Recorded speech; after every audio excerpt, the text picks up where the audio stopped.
ایک مولوی صاحب کو میں نے دیکھا بڑے بے چین تھے، ان کو پسند نہیں آیا یہ ماحول، انتظار کر رہے تھے اپنی باری کے، آخر انہوں نے کھڑے ہو کے کہا کہ دیکھیے آپ نے بڑے سوال کے جواب دے دیے ہیں، مگر میرا بھی ایک سوال ہے، مجھے یہ بتایا جائے کہ جب مرزا صاحب مریمی حالت میں سے گزرے تو ان کے پیٹ میں کیسے کیسے واقعات رونما ہوئے، اور مریمی حالت کے دوران حیض بھی آتا تھا کہ نہیں، اور اگر آتا تھا تو وہ کیا کیا کرتے تھے اس حیض کو، اور پھر پیٹ میں بچہ کہاں بنا تھا، رحم میں مادر تو تھا کوئی نہیں، غرض کہ بڑے لہک لہک کے انہوں نے اس مضمون کو خوب کھولا۔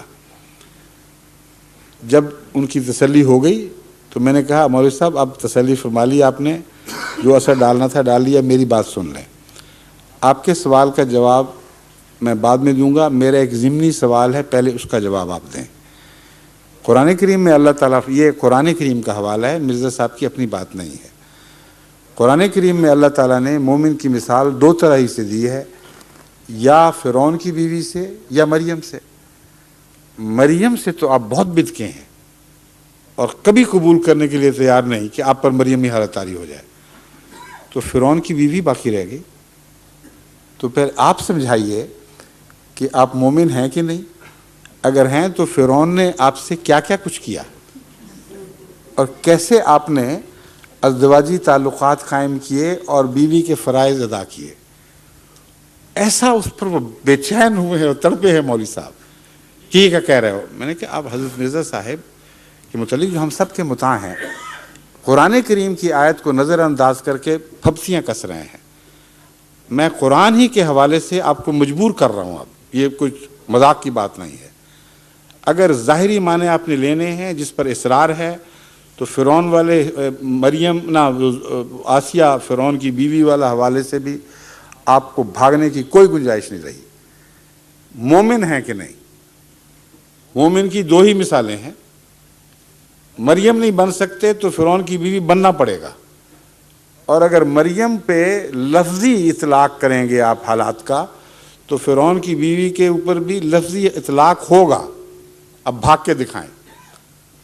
وہ ساری مجلس جو پہلے خوب چسکے لے کے سن رہی تھی وہ مولوی صاحب پہ الٹ پڑی اور وہ ہنسی مذاق شروع، میں نے کہا روک ٹھہر جائیں آپ، اب میں آپ کو مطلب بتاتا ہوں۔ دو ہی قسم کے مومن ہیں جن کی اللہ محمد رسول اللہ علیہ وسلم کے غلاموں سے توقع رکھتا ہے، ایک وہ مومن جن کے خلاف دنیا کے ذرائع استبداد ہر طرح سے ان کو تنگ کرتے ہیں، ان کا جینا حرام کر دیتے ہیں۔ اللہ تعالیٰ فرماتا ہے کہ میرے بندے مومن جو محمد صلی اللہ علیہ وسلم کے غلام ہیں ان کو کم سے کم فرعون کی بیوی کا نمونہ تو دکھانا چاہیے۔ وہ ایک ایسے جابر بادشاہ کے تابع تھی جو خطرناک دشمن تھا موسیٰ کا، اور وہ بیوی اسی موسیٰ پر ایمان لے آئی جو گھر میں پلا تھا، اور فرعون کے استبداد کی اس نے کچھ پرواہ نہیں کی، خدا کے حضور گریہ ازاری کرتی رہی لیکن ایک لمحہ کے لیے بھی اپنے ایمان سے پیچھے نہیں ہٹی۔ تو عام مومن تو اس قسم کے خطرناک حالات کا تصور بھی نہیں کر سکتے، کیونکہ اتنا جابر بادشاہ اور کبھی کوئی نہیں گزرا جس کا قرآن نے ذکر کیا ہو، تو کم سے کم فرعون کی بیوی بن کے دکھا دو، اپنے ایمان کی حفاظت کرو، دنیا کی پرواہ نہ کرو۔ اور اعلیٰ درجے کے مومن وہ ہیں جن میں روحانی ترقی کی نفسانی خواہش کوئی نہیں ہوتی، وہ ادنا سی بھی تمنا نہیں رکھتے کہ ان کو اعلیٰ مراتب نصیب ہوں، وہ خالصتاً اللہ کے لیے وقف رہتے ہیں جیسے مریم وقف تھی، کسی غیر نے اس کو چھوا نہیں، یعنی شیطان کی لمس سے یہ مومن پاک ہوتے ہیں، اور ان کے اندر سے جو روحانی بچہ پیدا ہوتا ہے وہ شیطانی لمس سے نہیں ہوتا بلکہ اللہ کی روح سے پیدا ہوتا ہے۔ اور اسی لیے وہاں یہ نہیں فرمایا کہ مریم میں روح پھونکی بلکہ اس مرد میں روح پھونکی، یعنی مومن کی طرف اشارہ کر دیا۔ تو میں نے کہا یہ واقعہ تو ہو گیا ہے، حضرت مسیح موعود علیہ السلام کی زندگی پر نظر ڈال کے دیکھیں، آپ کو کسی روحانی درجے کی کوئی تمنا نہیں تھی، آپ تو دنیا سے منہ موڑ کے گوشہ نشین ہوئے بیٹھے تھے۔ اسلام کی خدمت کا شوق آپ کو باہر لایا، اور اس دور کا ذکر کرتے ہوئے فرماتے ہیں میں تھا غریب و بے کس و گمنام و بے ہنر، کوئی نہ جانتا تھا کہ ہے قادیاں کدھر، میرے وجود کی بھی کسی کو خبر نہ تھی، لوگوں کی اس طرف کو ذرا بھی نظر نہ تھی۔ پھر خدا نے مجھے اٹھایا تو میں اٹھ کھڑا ہوا۔ اب دیکھ لو یہ کیسا رجوع جہاں ہوا، ایک مرجع خواص یہی قادیاں ہوا۔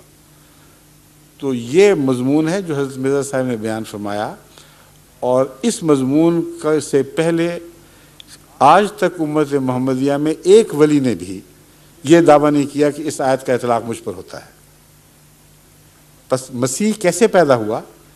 ایک ایسے پاک وجود سے، باہر سے تو نہیں اترا کوئی مسیح، اس پاک وجود سے پیدا ہوا جس کے اندر کوئی نفسانی تمنا نہیں تھی، کسی روحانی مرتبے کی خواہش نہیں تھی۔ اس کی وفا، اس کے خلوص، اس کے تقویٰ کو اللہ نے قبول فرمایا، اور اس میں اسی طرح روح پھونکی جیسے مریم کے پیٹ سے بغیر انسانی لمس کے ایک بچہ پیدا کر دیا تھا۔ یہ ہے وہ مضمون۔ اب اس کے بعد بتائیں کوئی گنجائش رہتی ہے ہنسنے کی؟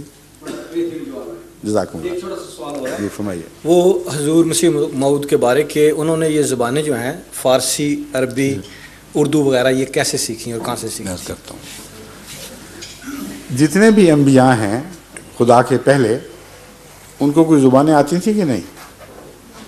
ہاں جی، کہاں سے سیکھتے تھے؟ اللہ تعالیٰ سے۔ اپنے ماں باپ سے۔ ہاں جی، رسول اللہ صلی اللہ علیہ وسلم نے زبان کہاں سے سیکھی تھی؟ اپنے ماں باپ سے، صحیح۔ ماحول سے۔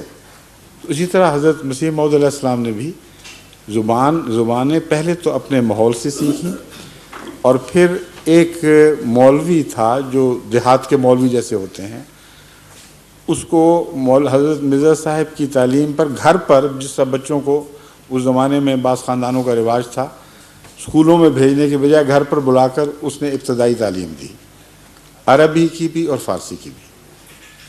مولوی یہ اعتراض کرتے ہیں کہ نبی تو براہ راست خدا سے علم پاتا ہے، اور ان کو مولوی نے پڑھایا ہوا ہے، اس لیے یہ کیسے خدا کے نبی ہو گئے؟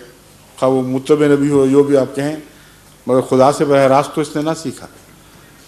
واقعہ یہ ہے کہ جتنے بھی گزشتہ انبیاء گزرے ہیں، ان سب کے متعلق قرآنی گواہی یہی ہے کہ ان کو براہ راست اللہ تعالیٰ نے کوئی زبان نہیں سکھائی۔